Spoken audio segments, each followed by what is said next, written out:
Hello, bachcho.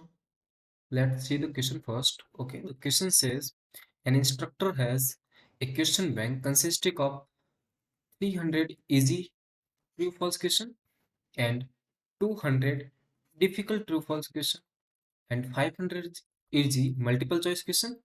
Okay, and 400 difficult multiple choice question. Okay, if a question is selected at the random from the question bank, what is the probability that it will be an easy question given that it is a multiple choice question? Okay, so now here देखो हमारे पास क्या क्या given है, उनके लिए हम क्या करते हैं, टेबल से फॉर्म कर लेते हैं। ठीक है, फर्स्ट देखो हमारे पास एक इजी क्वेश्चन है यहाँ पे, तो हमने लिखते हैं यहाँ पे इजी। फिर हमारे पास देखो डिफिकल्ट क्वेश्चन भी है। ठीक है, चलिए तो फिर हमने लिखते हैं यहाँ पे डिफिकल्ट। ठीक है, उसके बाद हमने क्या देखा, यहाँ पर हमारे पास देखो ट्रू और फॉल्स का क्वेश्चन है, तो यहाँ पे लिखा हमने ट्रू या फॉल्स क्वेश्चन। ठीक है, एंड उसके बाद हमने देखा यहाँ पे हमारे पास कौन सा है, मल्टीपल चॉइस क्वेश्चन भी है। ठीक है, तो यहाँ पे हमने क्या लिख दिया, मल्टीपल चॉइस।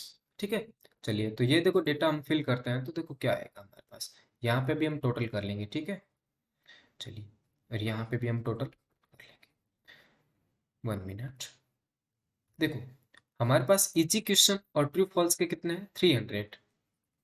ठीक है, और मल्टीपल और इजी के कितने हैं, देखो 500। Now that is total 800। और देखो डिफिकल्ट ट्रू फॉल्स के हमारे पास कितने हैं, 200 क्वेश्चन है। और सिमिलरली देखो यहाँ पे डिफिकल्ट और मल्टीपल के हमारे पास है 400 क्वेश्चन है। तो टोटल यहाँ से कितने हो गए हमारे पास, 600। ठीक है, तो चलो ये वाला हमारे पास देखो ट्रू फॉल्स के हमारे पास टोटल है 500 क्वेश्चन है, मल्टीपल के हमारे पास टोटल है वो 900 क्वेश्चन है, एंड देखो टोटल हमारे पास है 1400 क्वेश्चन है। लेकिन अब देखो हमारे पास क्वेश्चन ने हमसे क्या पूछा कि इजी क्वेश्चन तो होना ही चाहिए, बट साथ में वो हमारे पास मल्टीपल चॉइस होना चाहिए। तो एक्चुअली जो क्वेश्चन पूछ रहा है ना, वो देखो क्या कंडीशन पूछ रहा है, कंडीशनल प्रोबेबिलिटी है। तो वो पूछ रहा है कि जो probability of easy question that means E slash M multiple भी होना चाहिए और इजी भी होना चाहिए, यानी कि probability of E given that multiple question.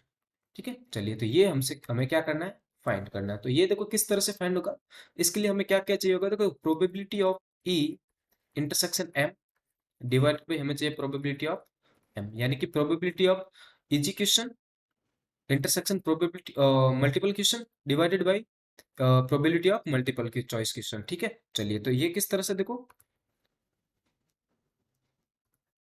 अब हम क्या करते हैं कि देखो ये हमें फाइंड करना है, यानी कि हमें इजी क्वेश्चन भी चाहिए और मल्टीपल भी चाहिए। तो देखो इजी और मल्टीपल ये हमारे पास ऑप्शन आ गया, यानी कि the probability of easy question intersection multiple choice is equal to देखो 500 डिवाइडेड बाई 1400, यानी कि देखो 500 हमारे पास फेवरेबल है और टोटल हमारे पास कितना है 1400।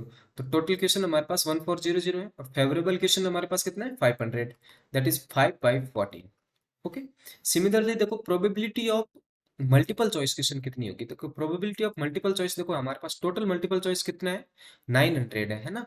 चलिए तो probability of multiple choice question is, को 900 हमारे पास फेवरेबल है आउट ऑफ 1400, दैट इज 9/14।